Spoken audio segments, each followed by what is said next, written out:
जो चीज करने जा रहे हैं बेटा, that is Gibbs free energy. और ये नाम ऐसा है जो कल भी मैं बता रहा था कि आपने पहले सुना नहीं है, इस वजह से आपके लिए टोटली एक नई चीज है। और जिस तरह ये बुक में दिया गया है ना, मैं हमेशा ये बच्चों से कहता भी हूँ कि भाई, जब कोई बच्चा साल के दरमियान में आता है, मैं कहता हूँ भाई गिब्स फ्री एनर्जी, ये चैप्टर कैसा था, बहुत आसान था। मैंने कहा अच्छा गिब्स फ्री एनर्जी क्या होती है, तो बस वो वहां फंस जाता है, क्योंकि उसको फॉर्मूला तो याद होता है, लेकिन गिब्स फ्री एनर्जी का कॉन्सेप्ट उसे नहीं पता होता। और इस वजह से होता क्या है कि अगर न्यूमेरिकल आ रहा है वो तो आप कर लेते हो, लेकिन अगर कोई कॉन्सेप्चुअल क्वेश्चन आ गया तो फंस जाते हो, क्योंकि गिब्स फ्री एनर्जी बस रट्टे लगाई हुई होती है आपने। अगर कोई आपसे वैसी कॉन्सेप्चुअली पूछ ले कि अच्छा भाई इसका रिलेशन जरा समझाओ मुझे, तो आप नहीं समझा पाते, बल्कि क्रॉस क्वेश्चंस में आप फंस जाते। तो पहले तो ये समझिएगा कि गिब्स फ्री एनर्जी होती क्या है।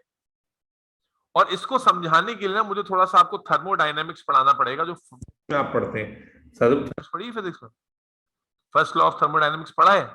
Energy can neither be created nor be destroyed however it may change from one form to another form. तो वो थोड़ा सा समझाना पड़ेगा मुझे आप लोगों को, तो आपको फिर बात जबरदस्त समझ में आ जाएगी। अदरवाइज मैं आपको बताता हूं कि आपको क्यों नहीं समझ में आती ये बात। पहले बुक वाले स्टाइल में लेके जाता हूं, फिर आपको वापस लेकर आऊंगा। देखो बुक ये बोलती है, बुक बाय बुक जो डेफिनेशन है गिब्स एनर्जी की, वो क्या है कि the amount of energy available for useful work. क्या है definition? Amount of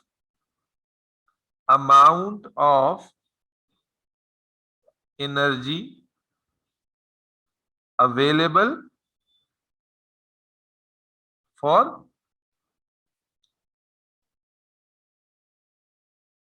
useful work. ठीक है, बुक ये कहती है कि व्हाट इज गिव्स एनर्जी, वो अमाउंट ऑफ एनर्जी जो कि सिस्टम में अवेलेबल होती है जिससे यूजफुल वर्क किया जा सके। अब यार ये क्या मतलब हुआ इसका? अब अगर इतनी सी डेफिनेशन जो बुक में इतनी ही मौजूद है, इसके बाद फिर मैं आपको ये बताऊं या ये पूछूं आपसे कि देखो, जब सिस्टम की एंट्रोपी हम बढ़ा रहे होते हैं तो सिस्टम में एनर्जी बढ़ रही होती है, यस और नो? तो energy available in the system बढ़ती जाएगी या कम होती जाएगी? बढ़ेगी। एनर्जी अवेलेबल बढ़ती जाएगी, यस और नो बेटा? ऑनलाइन वाले जवाब देते रहो। एनर्जी अवेलेबल बढ़ती यस चली जाएगी। सर। और जब एनर्जी अवेलेबल बढ़ती जाएगी तो फिर amount of energy available for useful work भी बढ़नी चाहिए या नहीं? बढ़नी चाहिए। बढ़नी चाहिए। बस यहीं बढ़नी पर आके चाहिए आप फंस सर। जाते हैं। क्यों यहां पर आके फंस जाते हैं? क्योंकि लॉजिकली जिस लॉजिक में बुक बता रही है आपको, उस लॉजिक से जब आप सोचते हैं तो आपको लगता है कि जब एंट्रोपी बढ़ेगी तो गिब्स एनर्जी भी बढ़नी चाहिए। जबकि जब आप फॉर्मूले पे नजर डालते हैं इसके, गिब्स एनर्जी का सिंबल है ये, ठीक है, इसके फॉर्मूले पे नजर डालते हैं तो आपको फॉर्मूला नजर आता है minus T delta S total. और माइनस टी डेल्टा एस का मतलब क्या हो गया कि ये डायरेक्ट रिलेशन में नहीं है बल्कि इनवर्स रिलेशन में है एंट्रोपी के साथ। क्या नजर आया कि ये डायरेक्ट रिलेशन में नहीं है बल्कि इनवर्स रिलेशन में? हालांकि लॉजिकली सोच के चलेंगे कि एंट्रोपी जब बढ़ाई तो डिसऑर्डर बढ़ा, एनर्जी बढ़ी, जब एनर्जी बढ़ी तो अवेलेबल एनर्जी भी बढ़ गई, जब अवेलेबल एनर्जी बढ़ गई तो entropy should be, sorry, Gibbs energy should also be या should be directly proportional to entropy. Entropy बढ़े तो गिब्स एनर्जी बढ़े, लेकिन असल में ऐसा नहीं है, बल्कि उल्टा है। गिब्स एनर्जी, जब एंट्रोपी बढ़ती है तो गिब्स एनर्जी कम हो जाती है, जब एंट्रोपी कम होती है तो गिब्स एनर्जी बढ़ जाती है। अब ये क्या चक्कर हो गया? तो ये असल में यहां पर बच्चा अगर कॉन्सेप्चुअली समझने वाला बच्चा है ना, वो यहां आके कंफ्यूज हो जाता है कि यार ये क्या चक्कर है। जब अमाउंट ऑफ एनर्जी अवेलेबल है और उसको हम डायरेक्टली और डिसऑर्डर से लिंक करके पढ़ सकते हैं, समझ सकते हैं, तो ये यहां पर बैठ क्यों नहीं रही बात? आप समझ रहे हो? तो बेटा यहां पर बच्चा फंसता है, और इसको नहीं फंसे उसके लिए क्या करना है कि आपको थोड़ी सी थर्मोडायनेमिक्स पढ़नी है। असल में बुक की डेफिनेशन गलत नहीं है, बुक में सही डेफिनेशन है, लेकिन उसका बैकग्राउंड नहीं पता आपको कि वो कौन सी एनर्जी की बात कर रहा है। वो समझने के लिए थोड़ा सा थर्मोडायनेमिक्स का रेफरेंस देने वाला हूं मैं। तो ये इसके अलग पैसे होंगे क्योंकि फिजिक्स है, ठीक है?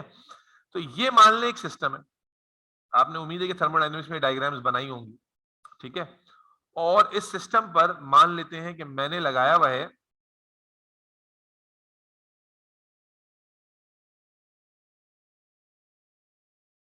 ये एक पिस्टन लगाया हुआ है मैंने।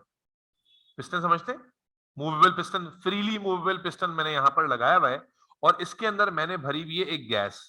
मान लें कि ये गैस के पार्टिकल्स हैं। पूरी बात गौर से सुनिएगा, ठीक है? इस वक्त इस गैस के पार्टिकल रेस्ट में तो नहीं है ना, मोशन कर रहे हैं या नहीं कर रहे, मूवमेंट कर रहे हैं या नहीं कर रहे? इस वक्त इनकी कुछ ना कुछ इंटरनल एनर्जी मौजूद है पहले से, जिसको हम कह लेते हैं U1, कि इस वक्त जो इनकी इंटरनल एनर्जी है लेट्स से वो U1 है, ठीक है। ओहो, और इस वक्त जो वॉल्यूम ये ऑक्यूपाई कर रहे हैं लेट्स से कि वो V1 है, ठीक है। और इस वक्त जो प्रेशर है लेट्स से वो P है, और ये जो पिस्टन मैंने लिया ये फ्रीली मूवेबल पिस्टन है। अब मैं क्या करता हूं, जरा तवज्जो सुनिएगा। अब मैं करता ये हूं कि मैं बाहर से इसको हीट प्रोवाइड करता हूं। क्या प्रोवाइड करता हूं भाई? हीट को फिजिक्स में कैसे शो करते हैं? Q से। तो मैं बाहर से इसको क्या प्रोवाइड करता हूं? हीट। जब मैं हीट प्रोवाइड करूंगा तो हीट सिस्टम में एब्जॉर्ब होगी, हाँ या ना? जब ये हीट सिस्टम में एब्जॉर्ब होगी तो पार्टिकल्स इसे गेन करेंगे नहीं करेंगे? और जब करेंगे। पार्टिकल्स इसे गेन करेंगे, तवज्जो सुनिएगा, पार्टिकल्स इसे गेन करेंगे, जरा अगली पिक्चर देख लीजिएगा जल्दी से। जब पार्टिकल्स इसे गेन करेंगे तो पार्टिकल्स की जो अपनी एनर्जी है वो सेम उतनी रहेगी, बढ़ जाएगी? बढ़ जाए। पार्टिकल्स की एनर्जी पहले अगर U1 थी तो अब कितनी हो जाएगी बेटा? U2 हो U2। जाएगी, ठीक है। अच्छा, जब पार्टिकल्स की एनर्जी बढ़ेगी, इंटरनल एनर्जी बढ़ेगी, तो मुझे बताइए इनके दरमियान जो कोलिजन्स हैं वो पहले जितने ही रहेंगे वो भी बढ़ जाएंगे? बढ़ जाएंगे। जब बढ़ जाएंगे, और जब कोलिजन दो तरह के होंगे, आपस में भी कोलाइड करेंगे और कंटेनर की वॉल से भी कोलाइड करेंगे, पिस्टन की वॉल से भी कोलाइड करेंगे। और जब पिस्टन की वॉल से कोलाइड करेंगे, because piston is freely movable, piston क्या है? फ्रीली मूवेबल है। अंदर प्रेशर बढ़ने लगेगा तो उस प्रेशर को कांस्टेंट रखने के लिए पिस्टन क्या करेगा? ऊपर मूव कर जाएगा, हाँ या नो? यस। ठीक है जी, ऊपर क्या कर गया? मूव कर गया, जिसकी वजह से वॉल्यूम में एक्सपेंशन आ गई, वॉल्यूम V1 से V2 हो गया। क्या ये बात समझ में आती है? यस तो सर। आप यहां पर अगर थोड़ी कंक्लूजन की बात करें तो यहां पर जो एनर्जी आपने दी वो एनर्जी दो जगह इस्तेमाल हुई। पहली वो एनर्जी इस्तेमाल हुई U1 को U2 बनाने में, यस और नो? और दूसरा वो एनर्जी इस्तेमाल हुई पिस्टन को मूव करने के लिए। और पिस्टन का मूव करना क्या है? देखो, फोर्स लगी और उस फोर्स की वजह से पिस्टन ने मूव किया। फिजिक्स में हम क्या कहते हैं? When force is applied and body covers displacement under this force, what we call it? Work done. क्या कहते हैं? वर्क डन कहते हैं। तो इसको मैं यूं कह सकता हूं कि जो अमाउंट ऑफ एनर्जी हमने सप्लाई की, हीट एनर्जी, वो इंटरनल एनर्जी को चेंज करने में इस्तेमाल हुई और वर्क डन करने में इस्तेमाल हुई, यस और नो? पहले मुझे बताओ, ये समझ में आता है? ये फर्स्ट का मैथमेटिकल एक्सप्लेनेशन होता है ना, कि जो अमाउंट ऑफ एनर्जी थी वो जाया नहीं हुई, बल्कि कुछ amount of energy internal energy में कन्वर्ट हो गई और कुछ amount of energy work done में चली गई, हाँ या ना? क्लियर है ये बात? Yes sir. अब मुझे बताओ, अब इंशाल्लाह तुम्हें बात ऐसी समझ में आएगी। किसी को भी तुम कंफ्यूज कर सकते हो, लेकिन तुम इंशाल्लाह कंफ्यूज नहीं होगे अगर तो याद रहा तो। वरना तुम किसी को भी पूछोगे गिब्स एनर्जी, वो उसी पॉइंट पे आके कंफ्यूज हो जाएगा, क्योंकि वो एंट्रोपी से डायरेक्ट रिलेट करेगा, समझ नहीं पाएगा कि इनवर्स कैसे है। अब मुझे बताओ जल्दी से कि मान लो ये Q है 100, Q क्या है? 100, और ये है 40, तो ये कितना होगा? अगर Q की हमने सप्लाई जो की है वो 100 की और 40 जूल इंटरनल एनर्जी में गया है, तो यहां कितना आया होगा? 60 जूल। यस और नो? अच्छा, अगर यहां पर 100 मैंने सप्लाई की और यहां पर 80 जूल इस्तेमाल हो गया, तो यहां कितना आया होगा? 20। क्योंकि एनर्जी तो नहीं हो रही ना, वो कन्वर्ट हो रही है एक फॉर्म से दूसरी फॉर्म में।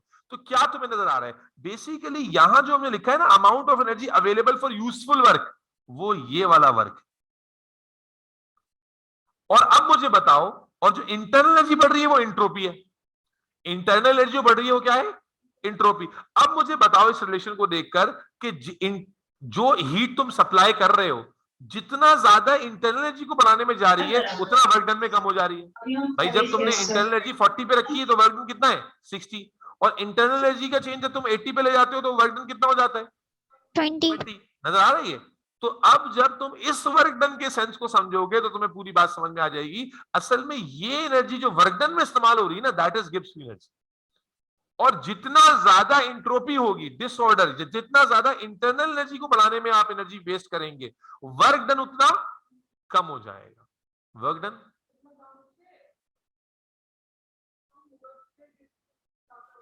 जी, वो तो हमें फॉर्मूले से भी नजर आ रहा है, लेकिन समझ नहीं पाता बच्चा कि ऐसा होता कैसे।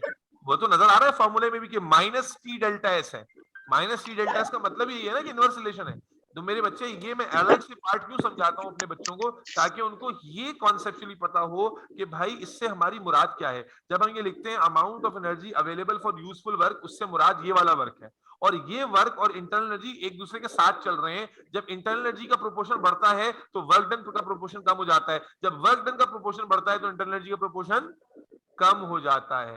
एक का बढ़ता है तो दूसरे का कम हो जाता है, दूसरे का बढ़ता है तो इसका कम हो जाता है। तो मालूम हुआ कि यहां पर जो इंटरनल एनर्जी है वो रिप्रेजेंटेटिव है किसकी? एंट्रोपी की। और जो वर्क डन है वो किसका रिप्रेजेंटेटिव है? गिब्स फ्री एनर्जी का। तो अब वापस आ जाओ, अब ये फॉर्मूला समझ में आ रहा है कि गिब्स फ्री Yes. एनर्जी फॉर्मूले में क्या बता रहा है हमें कि वो डायरेक्टली रिलेट नहीं हो रही। ईमान बात समझ में आ रही है बेटा? वो इनवर्सली रिलेशन में है। और इनवर्स रिलेशन का सेंस उम्मीद है कि समझ में आ जाएगा, कोई मसला तो नहीं है। तो अब बैक टू द डिस्कशन। ये असल वो मेहनत है जो आपको हमने की कि जिससे आप एक्सप्लेन करना भी आएगा कि गिब्स एनर्जी क्या भला है। तो गिब्स एनर्जी डेफिनेशन के हिसाब से तो बिल्कुल सिंपल है कि amount of energy available for useful work. भाई किसके माइक में डिस्टर्बेंस है? कौन बातें कर रहा है? जुबैदा। तो अमाउंट ऑफ एनर्जी, अभी यहां बात समझ में आई बेटा? Amount of energy available for useful work. क्यों फिजिक्स नहीं पढ़ी क्या तुम लोगों ने? नहीं सर, थर्मोडायनामिक्स अभी नहीं पढ़ी है। पता नहीं क्या फिजिक्स में क्या अंडे देना सीखते हो तुम लोग। बहरहाल फिर भी एक्सप्लेनेशन बड़ी सिंपल है कि अगर एक सिस्टम को एनर्जी दी जाती है तो एक तो शुरू भी नहीं किया मैंने। अच्छा चलो, सिस्टम में जब एनर्जी दी जाती है तो वो एनर्जी सिस्टम में दो जगह इस्तेमाल होती है। पहला इंटरनल एनर्जी को बढ़ाने में और दूसरा वर्क डन में। तो इंटर्न जितनी अब एनर्जी जितनी आपने दी है उसी को डिवाइड होना है दो हिस्सों में। मिसाल के तौर पर 100 रुपए मेरे पास है और मैं कहता हूं भाई अम्मारा और क्या नाम है इसमें अबिया में डिवाइड करना है। अब अगर अम्मारा को मैं 50 दूंगा तो 50 को दूंगा, अगर अम्मारा को मैंने 80 दे दी तो अबिया को 20 ही मिलेंगे ना, या अम्मारा को मैंने 20 दे दी तो अबिया को 80 मिलेंगे। बिल्कुल यही वाली सूरत हाल है कि जनाब, और ये जो मैथमेटिकल रिलेशन है यही, यानी यहां पर जो इंटरनल एनर्जी है वो रिप्रेजेंटेटिव है एंट्रोपी का और जो वर्क डन है वो रिप्रेजेंटेटिव है गिब्स फ्री एनर्जी का। तो एंट्रोपी चेंज जितना ज्यादा आएगा गिब्स एनर्जी उतनी कम हो जाएगी, गिब्स एनर्जी जितनी ज्यादा होगी एंट्रोपी चेंज उतना कम हो जाएगा। इसी को हमने कहा है amount of energy available for useful work. Am I clear to all of you? Yes, sir. Yes sir. और उसके बाद ये मैथमेटिकल जी जी सर जो रेड वाले जो रेड बॉक्स के अंदर जो फॉर्मूला है और आपने जो गिब्स फ्री एनर्जी का जो फॉर्मूला लिखा है, ये दोनों का रिलेशन समझ नहीं आ रहा। बेटा रेड वाला जो बॉक्स मैंने बनाया है वो सिर्फ ये समझाने के लिए बनाया है कि जी और जो एस है ना ये इनवर्सली रिलेट करते हैं, जो कि हमें इस फॉर्मूले में नजर आ रहा है। अब ये इनवर्सली कैसे रिलेट करते हैं? क्योंकि अगर हम डायरेक्टली डेफिनेशन से समझ रहे थे तो हमें लग रहा था डायरेक्ट रिलेशन होगा इनका कि एंट्रोपी बढ़ेगी तो अमाउंट ऑफ एनर्जी बढ़ेगी, अमाउंट ऑफ एनर्जी बढ़ेगी तो गिब्स एनर्जी बढ़ेगी। तो उस चीज को रेक्टिफाई करने के लिए मैंने तुम्हें थर्मोडायनेमिकल सिस्टम की इक्वेशन बना के दिखाई, जो हमें दिखा रही है कि जब किसी सिस्टम में एनर्जी आती है तो उसका एक हिस्सा एंट्रोपी में जाता है और एक हिस्सा वर्क डन में जाता है। एंट्रोपी में जितना ज्यादा हिस्सा जाएगा वर्क डन में उतना कम हो जाएगा, या वर्क डन में जितना ज्यादा जाएगा तो एंट्रोपी में उतना कम हो जाएगा। तो इस डब्बे से हमें समझ में आया कि अच्छा एक वक्त में अगर ये ज्यादा होगा तो ये कम हो जाएगा और अगर ये ज्यादा होगा तो ये कम हो जाएगा। तो इससे हमें इनवर्स रिलेशन की सेंस समझ में आई। फिर हम वापस असल में तो हमें ये याद रखना है जो G is equal to minus C delta S है कि भाई Gibbs energy is the amount of energy available for the useful work, and उसका जो मैथमेटिकल रिलेशन है एंट्रोपी के साथ वो है minus T delta S total, जो ये शो कर रहा है कि एंट्रोपी और गिब्स एनर्जी में डायरेक्ट रिलेशन नहीं है बल्कि कैसा रिलेशन है? इनवर्स रिलेशन है। Is that clear Abiha? जी सर क्लियर। इसको नोट अच्छे से कीजिएगा, अगर नोट कर लिया है तो मैं आगे चलूं। Have you all noted this down? Yes sir. Yes, sir. ओह खैर, अच्छा जी, अलिशबा ने हमें ज्वाइन कर लिया। हफ्सा आपकी आवाज नहीं आ रही बेटा, खैरियत है? नाराज हो गई है? मनहा आज आपकी आवाज भी बहुत कम आ रही है। जी सर। नहीं सर। क्या हो गया मना, खैरियत है? जी सर। क्या हुआ, इतनी एनर्जी भी डाउन लग रही है? क्या तबीयत ठीक नहीं है क्या? जी सर, सिर दर्द बढ़ गया। अल्लाह खैर करिए, अल्लाह ताला। जी अलिशबा इकबाल, बहुत जल्दी नहीं आ गई आप क्लास में? सर अस्सलाम वालेकुम। यार देखो तुम मेरे लिए खास हो, लेकिन तुम अपने खास होने का नाजायज फायदा उठाती हो। नहीं सर, मैं पता है 15 मिनट से ज्वाइन करने की कोशिश करी, मैं लैपटॉप फजूल पता नहीं कभी भी रीस्टार्ट होना शुरू हो जाता है, मोबाइल नहीं है, मैंने ऑन ऑफ पता नहीं क्या। यार ये कितने टेक्निकल मसले अलीशा तुम्हारे पास आते हैं, मतलब हमारा से भी आगे हैं तुम्हारे मसले। सही बात है, इसका कभी भी पता नहीं हालांकि रीस्टार्ट। कल मैंने इस खास तौर पर मेंशन किया था कि गिब्स एनर्जी का कॉन्सेप्ट समझना जरूरी है, तो फर्स्ट मिनट से आपने मौजूद रहना है, लेकिन नसीब में जब इंसान के जो होता है ना वो उसको मिलता ही मिलता है।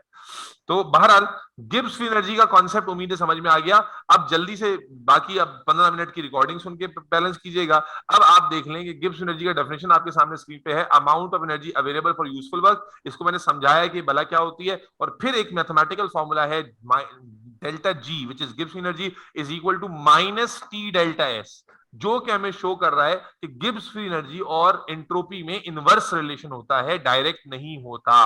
और इसी का लॉजिक मैं समझा रहा था कि ये कैसे होता है। अब अगर आपने ये नोट डाउन किया हुआ है एलिशबा, आप स्क्रीनशॉट ले लें फिलहाल, उसके बाद मैं जी सर, असल में आगे सॉल्व करूंगा। तो आगे जरा कुछ मैथ्स है, थोड़ा सा अगर गिब्स एनर्जी के फॉर्मूले को मजीद सॉल्व कर लें तो देखिएगा। तो गिब्स एनर्जी में आपको एक तो ये फॉर्मूला बेसिक याद रखना है, उसके बाद आपको मजीद फॉर्मूले याद नहीं रखने बल्कि आप खुद ही सॉल्व करके निकाल सकते हैं। और वो कैसा है भाई, टोटल एंट्रोपी किसके बराबर होती है, जल्दी से बताओ। टोटल एंट्रोपी किसके बराबर होती थी? Entropy of plus entropy of System. Surrounding. तो मैं इसकी जगह लिख सकता हूँ ना, मैथ्स इतनी मैथ्स तो आती है, इतनी फिजिक्स तो आती है। अच्छा ये लिखा जा सकता है, कोई मसला नहीं। अच्छा फिर अगर मैं इस टी को अंदर मल्टीप्लाई करूं तो इधर भी मल्टीप्लाई होगा और इधर भी मल्टीप्लाई होगा, यस और नो? Yes. तो ये आ जाएगा G minus T delta S system और प्लस माइनस माइनस, उसके बाद delta S surrounding into T, है ना भाई, ऐसा ही है। अच्छा Yes. Minus T delta S को ऐसे ही रहने देते हैं, और याद रखिएगा ये सिस्टम वाला है। और सराउंडिंग किसके बराबर होता था याद है?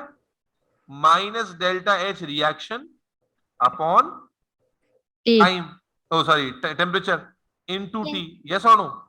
अब अगर हम ऐसा Yes. करेंगे तो ये टी और टी क्या हो जाएगा, कैंसिल हो जाएगा, और ये माइनस माइनस क्या हो जाएगा, प्लस हो जाएगा। तो फॉर्मूला अगर मैथ्स है, सिंपल मैथ्स है, ठीक है, minus T delta S system plus delta H reaction. Plus delta H reaction. अच्छा मैथ्स का स्टैंडर्ड क्या होता है कि पॉजिटिव वैल्यू को पहले लिखा जा सकता है, कोई फर्क नहीं पड़ेगा, इसलिए बुक में ये फॉर्मूला यूं लिखा होता है, delta H reaction minus T delta S system. अब गड़बड़ यहां ये होती है बेटा बच्चों से, ये समझना कि देखो जरा गौर से देखना, अंधे मत बन जाना, कि बच्चों को कंफ्यूजन ये होती है कि इधर पहले वाले फॉर्मूले भी माइनस टी डेल्टा एस है, लेकिन उसके साथ जो एस रहा है वो टोटल वाला है, जबकि नीचे जो फॉर्मूला है इसमें भी देखो माइनस टी डेल्टा एस है, हाँ या ना? लेकिन ये कौन सा वाला है, सिस्टम वाला है, और उससे पहले एक डेल्टा एच रिएक्शन भी है। तो अक्सर क्या होता है बच्चों को यही भूल जाता है कि कहां पर टोटल था कहां पर, भाई टोटल वाला बेसिक फार्मूला है, और उसको सॉल्व करके ये नया फार्मूला बनता है जिसमें डेल्टा एच रिएक्शन और सिस्टम आ रहा होता है। तो जहन में रखिएगा, ऊपर भी माइनस टी डेल्टा एस है, नीचे भी माइनस टी डेल्टा एस है, लेकिन ऊपर वाला जो अकेला माइनस टी डेल्टा एस है वो टोटल का है, और नीचे जो माइनस टी डेल्टा एस आ रहा है एच रिएक्शन के साथ वो सिस्टम का है। ये याद रहेगा इतनी बात? Yes, sir. Yes sir. Sorry, ये जो नहीं नहीं आप फॉर्मूला याद रखें डायरेक्ट, लेकिन याद रखने में कंफ्यूज हो अगर हो रहे हो बार बार कि कहां पर क्या था, तो बस एक फॉर्मूला ऊपर वाला याद रखें, उसको सॉल्व करके, भाई एंट्रोपी के फॉर्मूले ही लगाए ना मैंने यहाँ पर, इसको बेटा अपने पास नोट कीजिए, इस डेरिवेशन को प्लीज अपने पास सॉल्व कर लें। किसी को मसला तो नहीं कि ऊपर वाले फॉर्मूले से नीचे वाला फॉर्मूला कैसे बनाए, सबको क्लियर है? Yes sir. Yes, sir. चलो बेहतरीन हो गया, बेहतरीन हो गया, बेहतरीन हो गया, बेहतरीन हो गया। इसको नोट डाउन कर लेते हैं और उसके बाद फिर अब इन्हीं फॉर्मूले के न्यूमेरिकल्स की तरफ चलते हैं। न्यूमेरिकल्स, इन्हीं फॉर्मूले, अब न्यूमेरिकल में भी दो ही फॉर्मूले लगेंगे, कौन कौन से, एक पहला वाला डब्बा और एक दूसरा वाला डब्बा। अगर टोटल एंट्रोपी गिवन होगी तो डायरेक्ट पहला वाला फॉर्मूला लगा देंगे, और अगर टोटल एंट्रोपी गिवन नहीं होगी, सिस्टम की गिवन होगी, तो फिर उसी थ्रू करेंगे। नोट डाउन कर लिया तो मैं सवाल लिखाऊं? जी सर। लिख रहे हो ना, खाली स्क्रीनशॉट तो नहीं ले रहे? अलिशबा इकबाल जी सर लिख रही है। अभी तक लिखना नहीं है, 2 मिनट। अल्लाह तेरा शुक्र अल्लाह सान। चले नेक्स्ट स्लाइड पे ले जा रहा हूं और क्वेश्चन लिखते हैं। क्वेश्चन लिखिए, कैलकुलेट, न्यूमेरिकल्स की तरफ जा रहे हैं बेटा, और फॉर्मूले आपने लिख लिए already. Calculate Gibbs free energy, एक मिनट होल्ड कीजिएगा। अस्सलाम वालेकुम।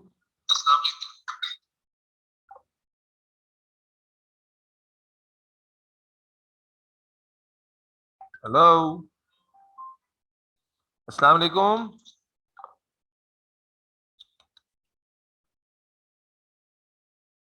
अच्छा भाई, numericals of Gibbs free energy की तरफ जा रहे हैं।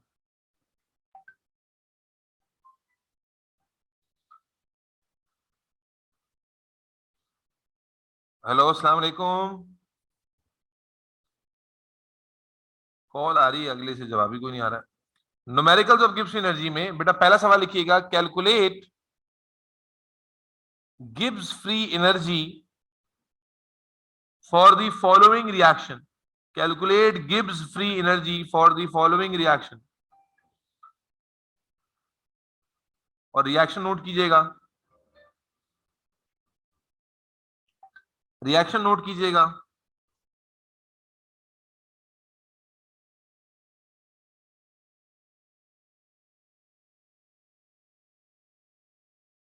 मेरे ख्याल है खुद से कर पाएंगे।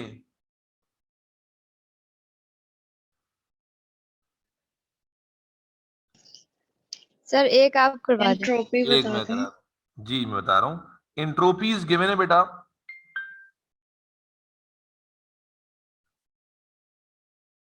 कार्बन डाइऑक्साइड की एंट्रोपी है बेटे +213.6, जिंक कार्बोनेट की एंट्रोपी है 82.4 और जिंक ऑक्साइड की है 43.6। अब भाई कैसे करना है? गिब्स फ्री एनर्जी निकालनी है। क्या टोटल एंट्रोपी डायरेक्ट कहीं नजर आ रही दी हुई? नहीं दी हुई। इसका मतलब है दो ही फॉर्मूले थे ना गिब्स के, टोटल वाला नहीं लगाएंगे, दूसरे वाले फॉर्मूले पे चले जाएंगे। दूसरा वाला फॉर्मूला क्या था गिब्स फ्री एनर्जी का? अभी बताया था, H reaction minus T delta S system. Yes और नो? अब बेटा गिब्स एनर्जी ऐसे रखेंगे, एच रिएक्शन। अब एच रिएक्शन को जूल में कन्वर्ट करेंगे नहीं करेंगे? बिल्कुल करेंगे, मैंने आपको बताया। तो मल्टीप्लाई पे 1000 करके डायरेक्ट लिख देंगे तो क्या आ जाएगा? ये 71,000 माइनस टेम्परेचर कितना लेंगे? 298। Is that clear? और सिस्टम की इंट्रोपी को फिर फर्दर सॉल्व करेंगे। कैसे हो? सिस्टम की इंट्रोपी किसके बराबर होती है? Entropy of product minus entropy of, भाई सबको समझ में आ रहा है? रिएक्टेंट। Yes sir. अब कैसे करना है भाई? सॉल्व कर लें। ये 71,000 था बच्चे, 298 ऐसे ही रहने देना, उसके साथ सॉल्व मत कर देना। प्रोडक्ट की इंट्रोपी क्या है? प्रोडक्ट क्या है बेटा? जिंक ऑक्साइड और कार्बन डाइऑक्साइड, और एक ही मोल है, मल्टीप्लाई करने का चक्कर नहीं है। तो क्या हो जाएगा? 43.6 प्लस 213.6 और माइनस, जी बेटा 82.4। अब इसको पूरा सॉल्व कर लेना है। तो कैसे सॉल्व होगा भाई, ये बताइएगा मुझे। 71,298, इसको पूरा सॉल्व कर लिया है आपस में, 174.8 174.8 आ रहा है इसको सॉल्व करके। अब इसको 298 से मल्टीप्लाई करें,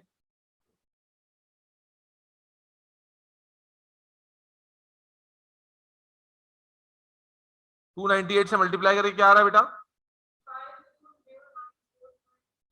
52090, यही आ रहा है बच्चों।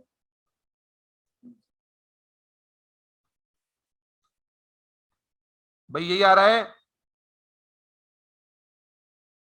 सर मेरे को निकाल।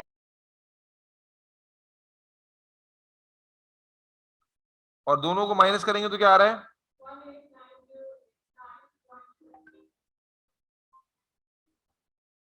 1 8 प्लस में आ रहा है माइनस में आ रहा है? 909.6 जूल पर मोल। ठीक है भाई, ये आपका आंसर हो जाएगा।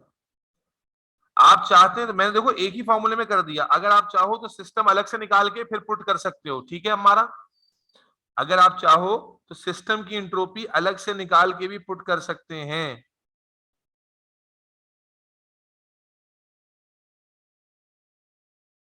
कोई मसला तो नहीं है? समझ में आ गया? सबका आंसर आया नहीं आया बेटा? जी सर आ गया।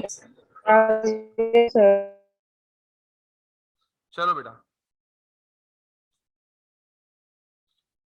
नेक्स्ट स्लाइड पे चलते हैं, क्वेश्चंस दे रहे हैं, जल्दी जल्दी कीजिए, शाबाश। पहले वैल्यूज लिख लीजिए एंट्रोपी की।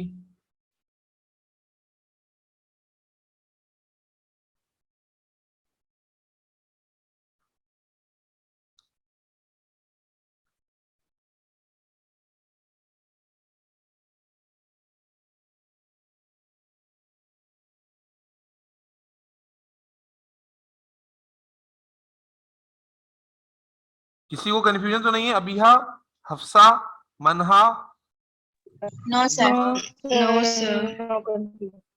ईमान, फातिमा को समझ में आ रहा है? जी सर आ रहे। ये इंट्रोपी स्टैंडर्ड इंट्रोपीज हैं, जल्दी जल्दी लिख लीजिएगा।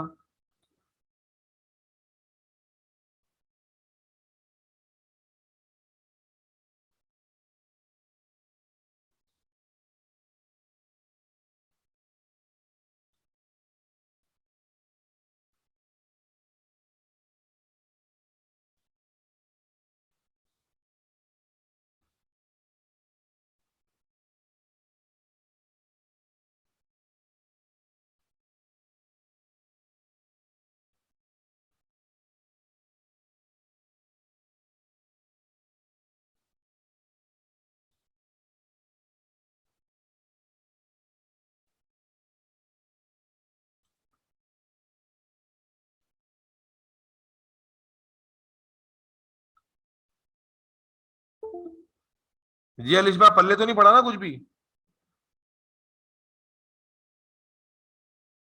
अलिशबा, इकबाल,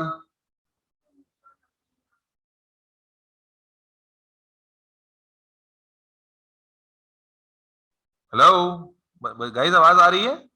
सर जी सर। ऊपर लिख देता हूँ।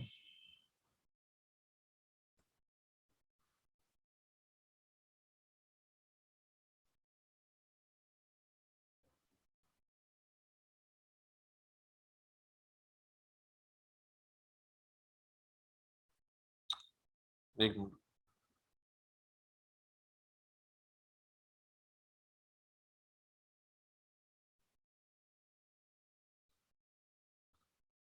मोबाइल है तुम्हारे पास? से ज्वाइन कर लो, इंटरनेट बहुत मसला कर रहा है आज। बच्चों ऑनलाइन पे जो बच्चे हैं, आवाज आ रही है सबको मेरी? Yes sir. जी चलें। सर। अब मैं ये डेटा आ गया, डेटा के बाद रिएक्शंस लिख रहा हूं, इन रिएक्शंस की आपको गिब्स फ्री एनर्जी निकालनी है बच्चों। H2 plus Cl2 gives 2HCl। ध्यान से रखना है, खिचड़ा नहीं बना देना यहाँ पर कि पता चला जनाब गलत निकालते जा रहे हैं सारे। बिल्कुल सिली मिस्टेक होगी अगर गलत हुआ तो। कल भी किया, ध्यान रखना। पहला रिएक्शन ये है, सबकी गिब्स फ्री एनर्जी निकालनी है बेटा, सबकी सबकी गिब्स फ्री एनर्जी निकालनी है बच्चों।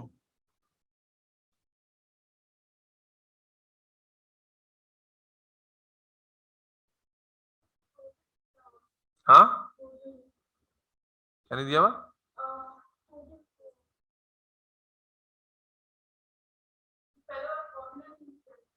पहला वाला नहीं होगा, इतना इतना हलवा थोड़ी देगा एग्जाम में कि बस पहला वाला किया और जान छुड़ा ली।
ठीक है बेटा, ये इन सब में आपको total entropy change, sorry total Gibbs energy निकालनी है बेटा। पहला वाला हो गया।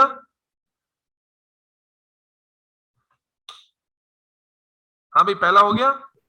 जी सर मेरा आ रहा है पहला 161832.8। मेरा अलग आ रहा है। देखा, पहले सवाल से ही मसले शुरू हो गए हैं। पहला जी, हमारा बट का आंसर क्या है? हमारा -212844, ये किसी का आंसर आ रहा है? मेरा मेरा -2078 मेरा भी यही आ रहा है -207844। 207844 आ रहा है, 207844। ये दो लोगों ने मेरा बताया है। कुछ और आ रहा है। 207844। अरे भाई, क्या कर रहे हो तुम लोग? चेक करो क्या ला रहे हो आंसर, ऊट पटांग आंसर ला रहे हो। जी अभिया, क्या कह रही हैं? सर आपकी आवाज बहुत लैग कर रही है भैया, I can not here you. के आंसर इज -2078। यही है -207844। कहाँ गलत हुई है हमारा? और भाई, और किसका नहीं आ रहा ये आंसर ऑनलाइन पे? हफ्सा? मेरा सर मेरा नहीं आ रहा। कोई ना गलती है जी, हफ्सा का नहीं आ रहा। ईमान, आपका भी नहीं आया? नहीं सर, आ गया। और आपका बेटा तैयबा?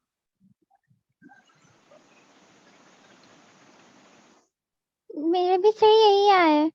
मनहा, आपका बेटा? जी सर, मैंने भी यही आया हुआ है। जुबैदा यिल्डिश कुरैशी? जी सर, यही है। अच्छा, चलो दूसरे का क्या आ रहा है? हमारा ढंग से वैल्यूज लो यार तुम। और आज भी तुम पकड़ चश्मे के आ गए हो, जब तुम बता है मसला हुआ था।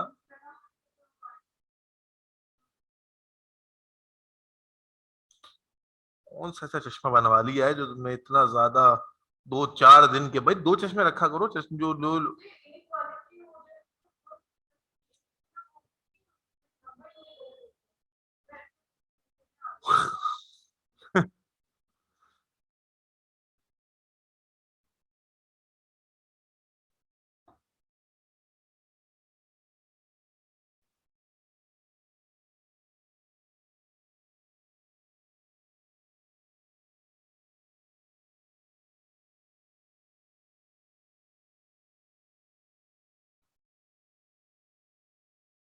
सर सेकंड का आंसर -117310 क्या आ रहा है? दोबारा बोलिएगा।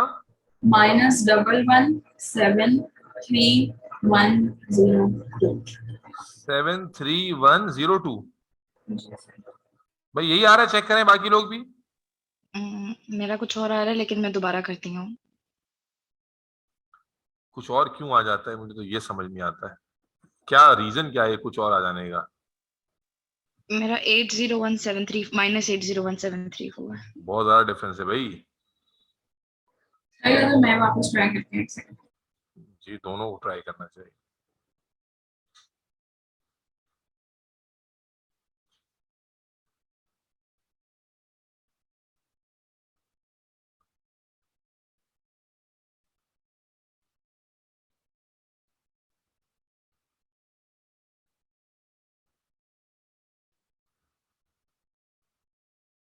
सर मेरा यही आ रहा है वापस। यही आ रहा है जी। बेटा हमारा आप बताइए क्या आ रहा है?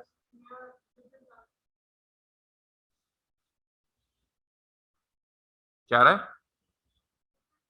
डिफरेंट आ रहा है भाई। क्या आंसर आ रहे हैं? प्लीज एक दूसरे से बात करें ताकि फिर हमें अंदाजा हो ना भाई।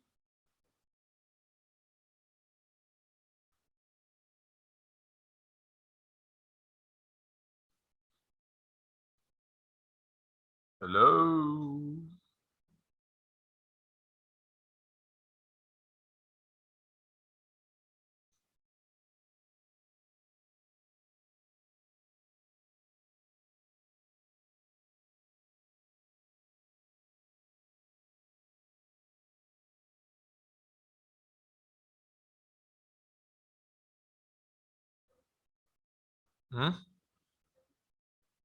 सही किया, क्या आंसर है बताइए?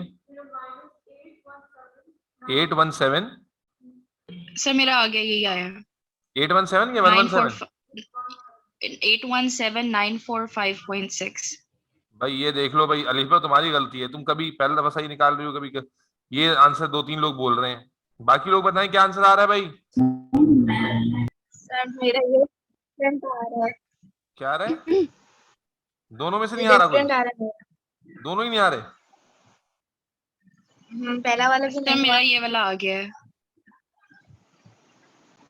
भाई तो ये तो आपस में आंसर्स कंपेयर करो ना कि सिस्टम वाला आंसर क्या है, तो आप लोगों ने सॉल्व किया हुआ है, मेरे पास नहीं है आंसर्स का, तो आपस में कंपेयर कर लो, इतना मसला थोड़ी है इसमें कोई यार, सॉर्ट आउट करो मसला के।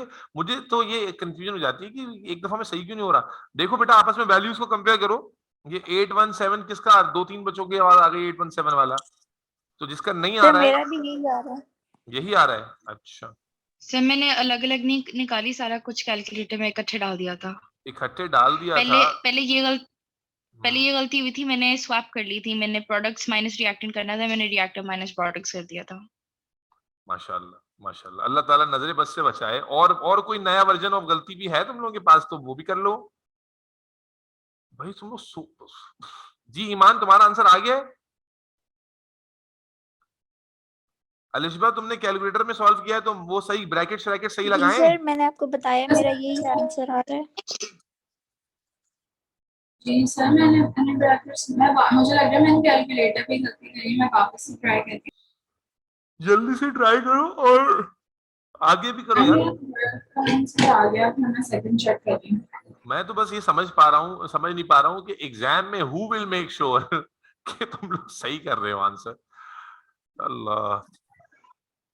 सर आप एक और लाइव करके दिखा दें, एक और मतलब पार्ट 1 वापस सामने सारे स्टेप्स करके दिखा रहे हैं, ये रहा क्या पार्ट चीज 1 में गलती दोबारा आ है। गया भाई। एच रिएक्शन को मल्टीप्लाई ये करके, वाला तो हो गया था, हाँ, ये वाला फिर हो गया था, जो दूसरे आपने दिया उसमें पार्ट 1 भी नहीं हुआ, 2 भी नहीं हुआ।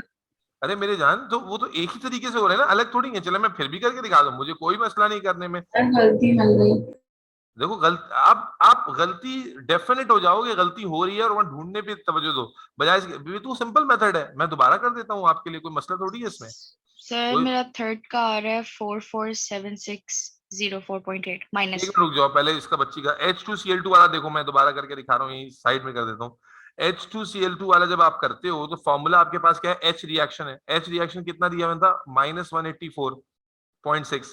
तो आप -184.6 को जब रखोगे मल्टीप्लाई बाय 1000 करके, तो ये आ जाएगा -1884600।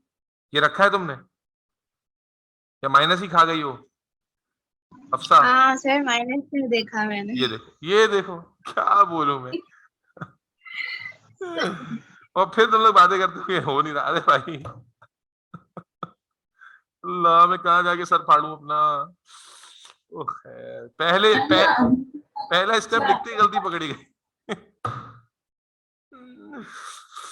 अल्लाह अकबर।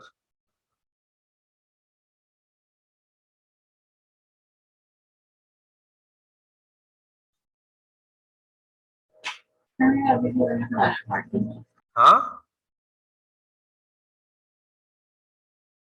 क्या कह रहे हो?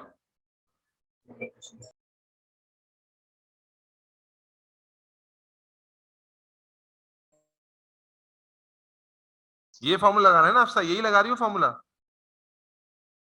जी सर फॉर्मूला तो और इसको अलग सॉल्व करना है और फिर बाद में जाके फिर इसको 1846000 के साथ सॉल्व करना है। सर मेरा फोर्थ का -607745.2 तो थर्ड के आंसर पे अभी नहीं पहुंचे, फोर्थ पे कहां चली गई? थर्ड का क्या है?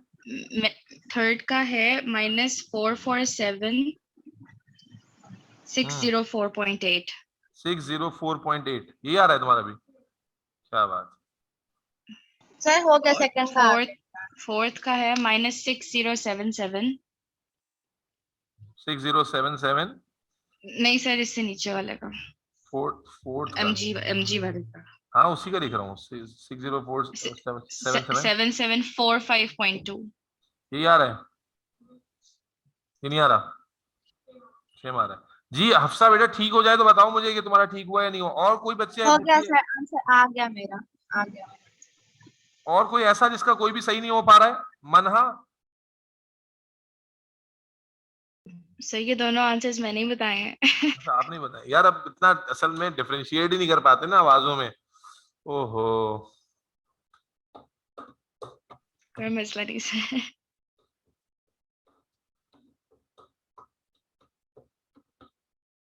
जी what is the answer for the fifth one?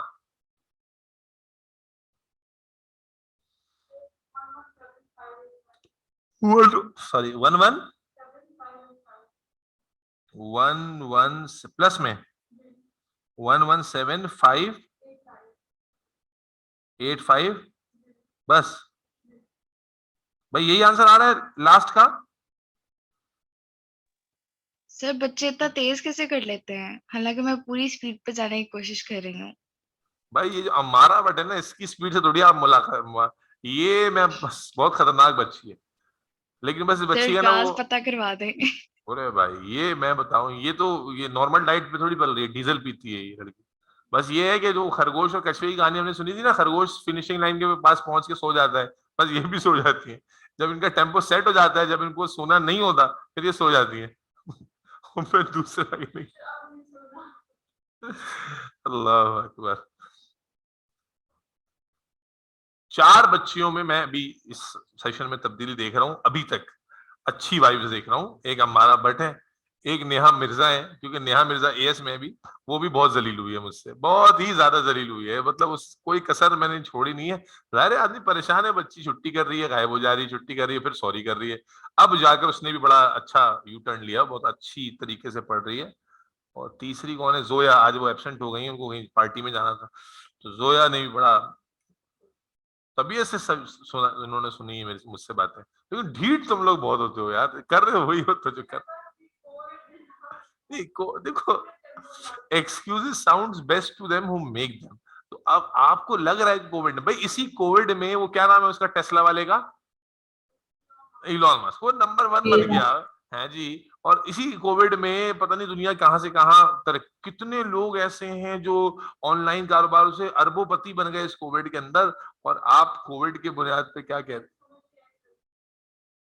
आप ये कह सकती हैं कि आप एडेप्टेशन में पीछे रह गई। तो अब आप A2 में बायोलॉजी में पढ़ेंगी सिलेक्शन एवोल्यूशन के, एडेप्टेशन जितनी जल्दी लाती है ना कोई स्पीशी, वो सर्वाइवल ऑफ द फिटेस्ट वाली कहानी आ जाती है। फिफ्थ इज 117,585 बेटा, यही लिखा हुआ है सर मैंने। आ गया, यही है। ठीक है भाई। अलिशबा तुम्हारे आंसर्स आ रहे हैं? अलिशबा, अलिशबू। जी सर। यार अलिशबा तुम तो कह रही हो कि तुम लोग जा रहे हो उधर, कहाँ जा रहे हो, कब जा रहे हो, डेट क्या है उसकी? फैमिली जा रही हूँ। सॉरी, मैं जा रही हूँ, फैमिली नहीं जा रही सर, फैमिली के साथ नहीं जा रही। आप फैमिली के साथ नहीं जा रही हैं, किसके साथ जा रही हो फिर? सर हम लोग, मेरी कजिन्स है, वो बड़ी बड़ी कजिन्स है सारी। फैमिली तो हुई ना यार वो भी तो। ये तो अभी तुमने देखो खामा खाम में ना, अगर तुम अभी पॉज ले लेती तो सब तुम्हारे बारे में ना अब तक राय कायम कर चुके होते कि जब ये लड़की फैमिली के साथ नहीं जा रही पाकिस्तान टूर पे, तो ये जा किसके साथ रही है? अच्छा, नहीं सर, मेरी बड़ी बड़ी कजिन्स है, उनके साथ जा रही हूँ। वह घूमने का कीड़ा तो तुम्हारे अंदर है ही है। या हम भी बोलते रह गए तुम्हारे भाई को, लेकिन बस सर जो है ना इस मामले में तुम लोगों ने उनको जिम्मेदारियों तले दबा के रखा हुआ है बेचारे से। हाँ, बहरहाल बहरहाल ये आवाज नहीं लैग हो रही है। मेरी आवाज लैग कर रही है, सबको लैग कर रही है। हेलो जी सर। जी सर। Hello hello, okay. अब आ रही है, बीच में लैग कर रही है। अच्छा, let's move to the next slide now. बेटा न्यूमेरिकल्स कैसे करने हैं समझ में आ गया सारे बच्चों को? Sir let's move to the last aspect of this chapter. और ये एस्पेक्ट भी आपको ऑलरेडी पता है। क्यों पता है अभी आपको बता देता हूं। मुझे बताइए कि अगर मैं तुम्हें कहूं कि गिब्स फ्री एनर्जी को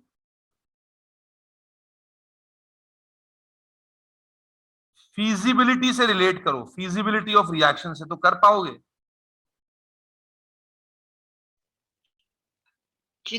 जितनी भाई कल हमने क्या कम पढ़ा था? होगी उतनी ज्यादा फिजिबिलिटी होगी। फिजिबिलिटी होगी। बिल्कुल सिंपल है कि भाई आपको गिब्स फ्री एनर्जी याद नहीं रखनी, बल्कि आपको तो वो याद है ना टोटल एंट्रोपी वाली बात, कि टोटल एंट्रोपी जब पॉजिटिव होती है यस तो फिजिबिलिटी होती थी, फिजिबल होता था, स्पॉन्टेनियस होता था रिएक्शन, यस और नो? और अब आपको ये पता है कि गिब्स फ्री एनर्जी और जो एंट्रोपी होती है टोटल वाली, इनका रिलेशन कैसा होता है? इनका रिलेशन इनवर्स होता है। तो मालूम हुआ कि जब एंट्रोपी टोटल वाली पॉजिटिव होगी तो गिब्स फ्री एनर्जी पर क्या आएगी? नेगेटिव। जब एंट्रोपी पॉजिटिव होगी टोटल एंट्रोपी, तो गिब्स एनर्जी क्या आएगी? नेगेटिव। और जब ये नेगेटिव आएगी तो रिएक्शन कैसा होगा? फिजिबल या स्पॉन्टेनियस? जी अलिशबा, कल वाली बात है ना, डज दिस मेक सेंस? कि आप उसी Yes, बात sir. में रहे, आपको पता है कि गिब्स फ्री एनर्जी और एंट्रोपी में इनवर्स रिलेशन है, तो जब टोटल एंट्रोपी पॉजिटिव आएगी तो गिब्स फ्री एनर्जी नेगेटिव आ जाएगी। और आपका सवाल वही, अगर उल्टा सवाल आ गया कि गिब्स एनर्जी नेगेटिव है, तो आप उसको टोटल एंट्रोपी से रिलेट करोगे कि अगर गिब्स एनर्जी नेगेटिव है मतलब कि टोटल एंट्रोपी पॉजिटिव होगी, और जब टोटल एंट्रोपी पॉजिटिव होती है तो रिएक्शन फीजिबल होता है। इसी तरह से अगर गिब्स फ्री एनर्जी पॉजिटिव में आ गई है तो याद रखिए गिब्स एनर्जी को नहीं देखना था, हमने किसको देखना था? एंट्रोपी को। तो टोटल एंट्रोपी फिर किस में होगी? नेगेटिव होगी। और जब नेगेटिव होगी तो रिएक्शन क्या होगा? नॉट फीजिबल, नहीं होगा। नहीं होगा। अच्छा, ये बात समझ में आ जाती है। अब अगर बताएं गिब्स फ्री एनर्जी 0 आ गई, इसका क्या मतलब?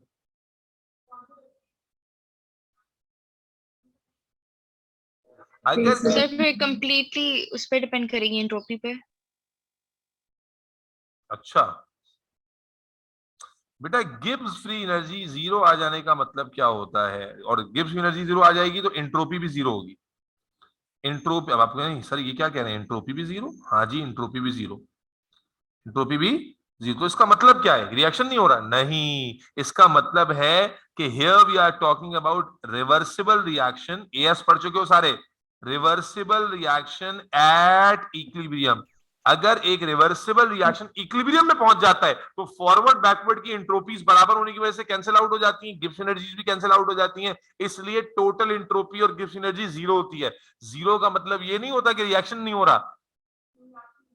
रिएक्शन भाई, अगर गिब्स एनर्जी 0 आ रही है या टोटल एंट्रोपी 0 आ रही है तो आप कहेंगे शायद रिएक्शन हो नहीं रहा। नहीं, जब टोटल एंट्रोपी नेगेटिव आती है तो आप कहते हैं रिएक्शन नहीं हो रहा। यहां समझना कि बेटा अगर गिब्स एनर्जी 0 आ गई तो एंट्रोपी भी 0 होगी, और इसका मतलब ये नहीं है कि रिएक्शन नहीं हो रहा, बल्कि इसका मतलब है रिएक्शन रिवर्सिबल है और वो इक्विलिब्रियम में पहुंच चुका है, यानी फॉरवर्ड और backward rate of reaction equalize हो चुके हैं। Is that clear? Yes sir.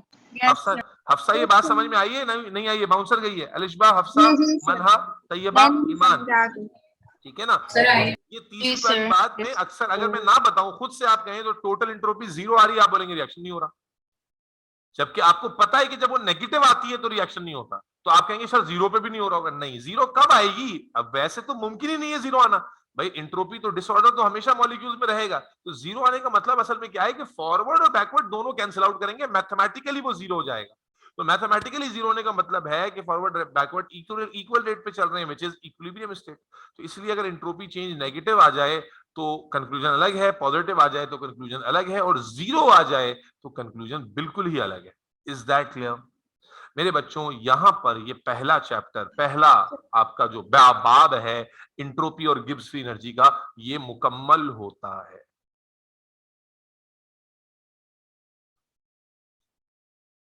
एक फॉर्मूला मैं और लिखवा दे रहा हूं, लिख लो।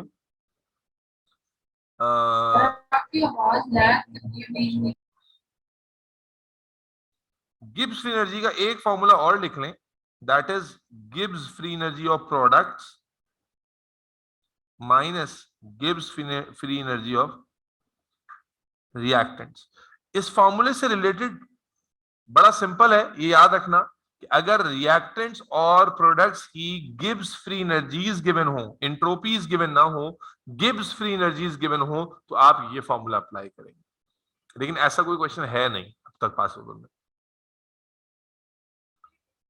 सर जो अभी हमने क्वेश्चंस किए उनमें से जिसकी भी वैल्यूज पॉजिटिव आए वो सब फीजिबल नहीं थे। यस, जो आपने क्वेश्चंस किए जिनकी वैल्यूज, जिनके आंसर नेगेटिव में आए हैं, इसका मतलब है इनकी टोटल एंट्रोपी पॉजिटिव होगी, यानी ये रिएक्शन इस कंडीशन पे फीजिबल थे। और जिसका आंसर पॉजिटिव में आया है, ये वाला इसका आंसर पॉजिटिव आया था, इसका मतलब है इसकी टोटल एंट्रोपी नेगेटिव होगी। और जब टोटल एंट्रोपी नेगेटिव होगी तो reaction feasible, this reaction is not feasible. Is that clear? Yes, sir. Yes, sir. Yes, sir. Okay, that's the end of our first chapter from A to Chemistry.